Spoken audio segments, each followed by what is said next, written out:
a ghost appeared next to the girl. The ghost was happy to scare the girl. Suddenly it saw something. Then it ran away in fear. The girl in front of me is the ghost bride. And the man walking towards us is the ghost. Although they don't know each other yet, but they've already noticed each other. The ogre's real name is Jin Shin. More than 900 years ago, Jin Shin was a general in the battlefield. Every time he went to war, he led his men home in triumph. Jin Shin was loved by the people. The people called him Long Live, as well as the current emperor. But due to the slander of a treacherous minister, the emperor was furious. In the end, all of Jin Shin's family members were killed, including the emperor's favorite woman, Jin Shin's sister. Jin Shin didn't want to die at the hands of a traitor, so he asked his subordinate to kill him with his own sword. The subordinate cried bitterly and fulfilled the order. He was then killed. After her death, she was left to die in the wilderness. The people couldn't bear to see Kim Shin in such a state. They prayed for him day after day.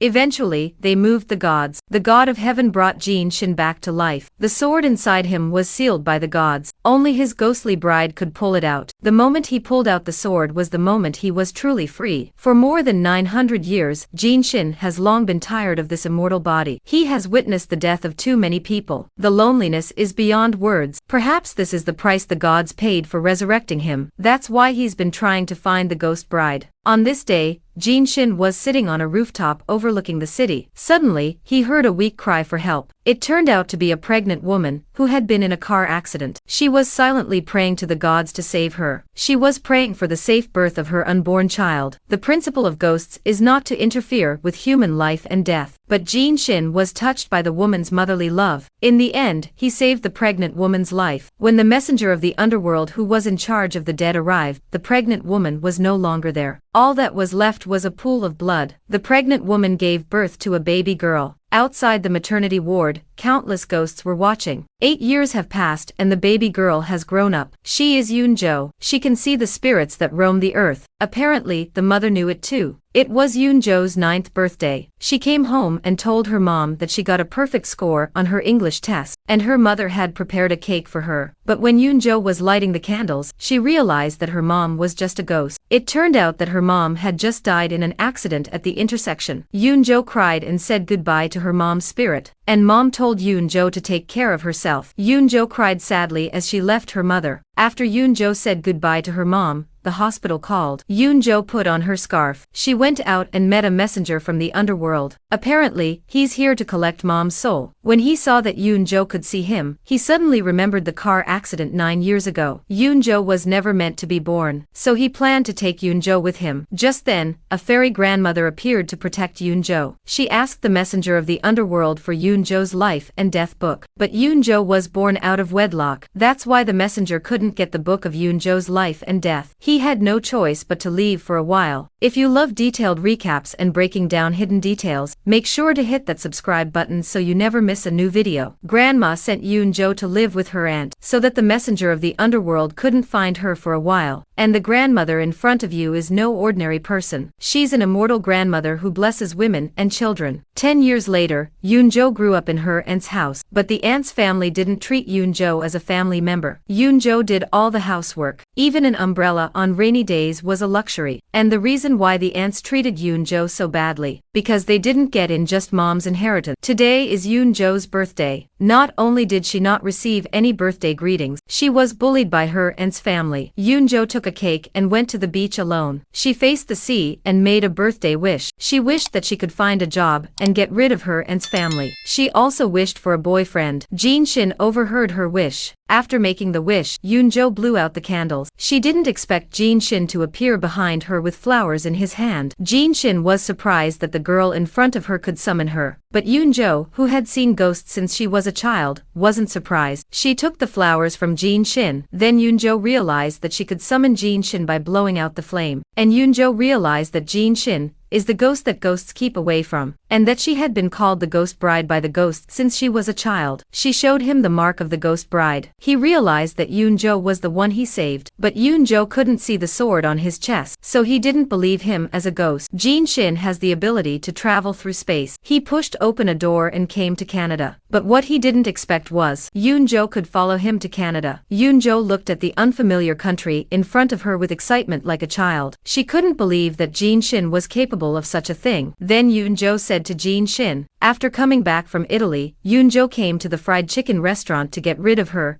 and as soon as possible. When she walked in, Yoon Jo was stunned. She had never seen such a beautiful woman before. Her name was Kim Sundae. She's the owner of the restaurant. To Yoon Jo's surprise, she succeeded in the interview. Yoon Jo couldn't wait to share her happiness with Jin Shin. She blew out the candles to summon Jin Shin. What she didn't expect was the messenger of the underworld, Won Lee. He's been looking for Yoon Jo for 10 years. Yoon Jo should never have been born. Won Lee was going to take her away. Yoon Jo thought she couldn't escape this time. Then Jin Shin appeared. Yoon Jo rushed forward and blocked Jin Shin's eyes. She won't let him see the messenger of the underworld. She used her little power to protect the ghost, but what she didn't know was that Jin Shin and Won Lee knew each other. In the face of the underworld envoy's enforcement, Jin Shin was determined to protect Yoon Jo. The underworld envoy had to let Yoon Jo go for a while. Yoon Jo was relieved, but Jin Shin said she wasn't a ghost bride. Yoon Jo still doesn't believe it. She told Jin Shin that she'll find proof that she's a ghost bride. Then she turned around and left. Yoon Jo went to the library. She looks at books about ghosts and monsters to try to find proof. When she found nothing, Yoon Jo heard from the ghost. Jin Shin saved her mom so she could live. Unbeknownst to her,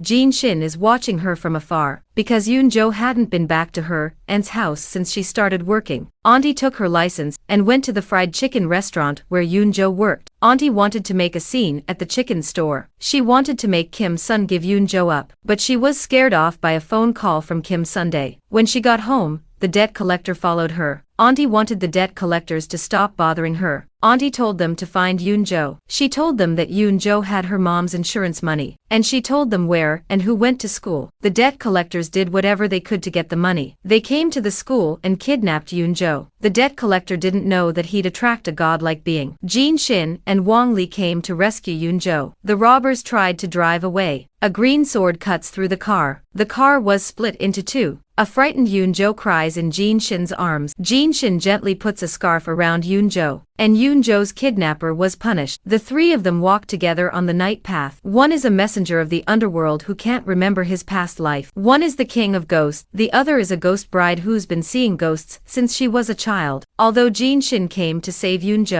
Jo was still mad at Jin Shin for not recognizing her as a ghost bride. And then she spat at Jin Shin. It's like a lover's quarrel. Jin Shin asked his housekeeper to investigate why Yoon Jo was kidnapped. He realized that it was all Yoon Jo's aunt's doing. Since her aunt was so greedy for money, Jin Shin changed the gold bars to punish his aunt and her family. The aunt found 2 gold bars in Yoon Jo's room when she searched for the bank book. They thought Yoon Jo had converted all of mom's insurance money into gold, but they didn't know that it was all a trap for Jin Shin. The family stayed up all night guarding the 2 pieces of gold. They were going to sell them at the gold store the next morning, but the gold was gone by the end of the night. By doing so, Jin Shin made the aunt's family realize how it feels to lose something. On this day, Won Lee was walking on the footbridge. He met a goddess who recommended him to buy jewelry. Suddenly, Won Lee noticed a ring in the jewelry box. When he was reaching for it, a woman grabbed it before him. I'd love to know your thoughts. Drop a comment with your favorite moment from this show, and don't forget to subscribe for more discussions like this. When Won Lee looked up at him, he suddenly burst into tears. So it was Kim's son, Jin Shin's sister from 900 years ago. Won Lee subconsciously called out her name in her previous life. He didn't expect the two of them to meet again in this life. Back at home, Jin Shin and Won Lee were sitting on the sofa. Suddenly the doorbell rang, but the doorbell of this room hasn't been rung for 60 years. It turns out that Yoon Jo asked the ghost for the ghost's address and came to the door. Yoon Jo didn't want Jin Shin to leave. She confessed that she could see the sword. Yoon Jo said she could see the sword when she first met Jin Shin. She didn't tell him at first because she was polite. Then she didn't tell him because she didn't know what the ghost bride was for. Jin Shin had to leave because he was looking for the ghost bride. Yoon Jo didn't want to feel the loss again. That's why she rushed over to explain everything. Jin Shin couldn't accept that the ghost bride suddenly appeared in front of him. He told Yoon Jo to wait outside the door. Then he panicked and ran into the house to talk to Won Lee about his feelings. Although he's been alive for over 900 years, but even ghosts are afraid of death. Outside, Yoon Jo couldn't wait any longer. She kept ringing the doorbell. Yoon Jo's aunt abandoned her. The family has moved out. She's homeless now. She wants Jin Shin to take her in. Jin Shin had to ask his housekeeper to arrange a place for Yoon Jo. Yoon Jo had never had a room of her own since she was a child. Now she's suddenly living in such a luxurious house. She couldn't believe it. She ran around the room happily. On the other hand, Jin Shin is in a terrible state. A ghost can feel that he's having a nervous breakdown, and he needs to take medicine. And Wang Li has the same symptoms as Jin Shin. It turns out that Wang Li is the reason for Kim Sun's condition. He didn't know how to face a woman who could make him cry at the first sight. For the rest of the day,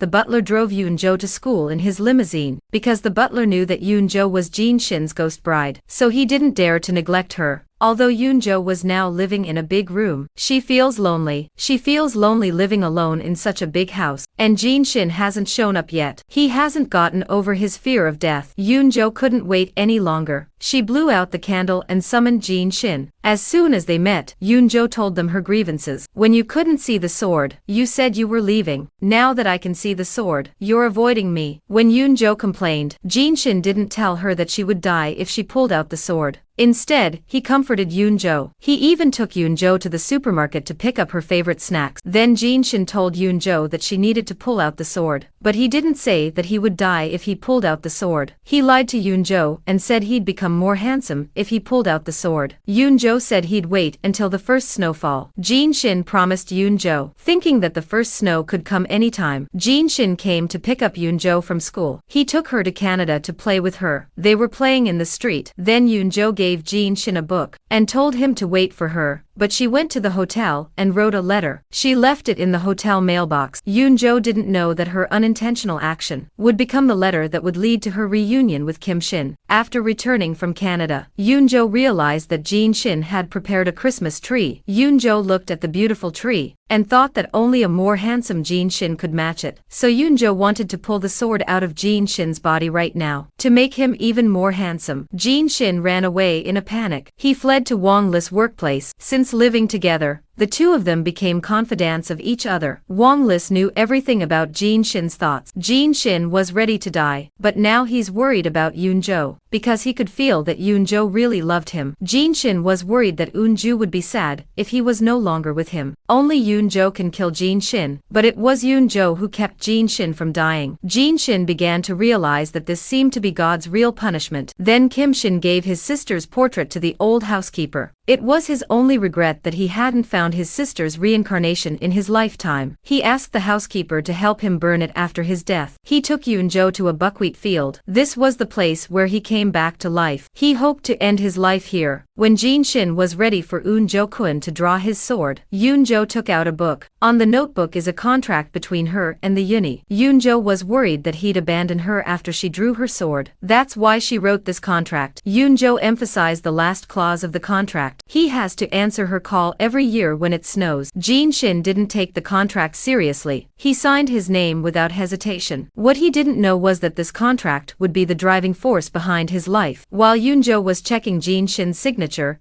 a snowflake fell on the book. Yoon Jo was happy, but Jin Shin at the moment is very sad. Then Yoon Jo was about to pull out the sword that was sealed inside him, but for some reason, Yoon Jo could only see it but not touch it. Yoon Jo tried many times but failed. Jin Shin began to wonder if she was a ghost bride. He wants to tear up the contract he just signed, but Yoon Jo wouldn't agree. In the fairy tale, a cursed prince can't be sealed until he's kissed. So Yoon Jo grabbed Kim Shin. He was so nervous and excited about his first kiss that he froze in place. And Yoon Jo closed his eyes. After both of them had recovered, Yoon Jo tried to draw his sword again. Jin Shin was scared and backed away. It seems that their destiny is not over yet. Yoon Jo asked Wang Li why she could see the sword but couldn't touch it. Is it because she's not a real ghost bride? Wang Li said with certainty that you are the ghost bride, but he doesn't know why she can't touch the sword. Thanks for watching this recap. Don't forget to subscribe to the channel and turn on notifications so you won't miss our next movie recaps. Stay tuned for more exciting recaps.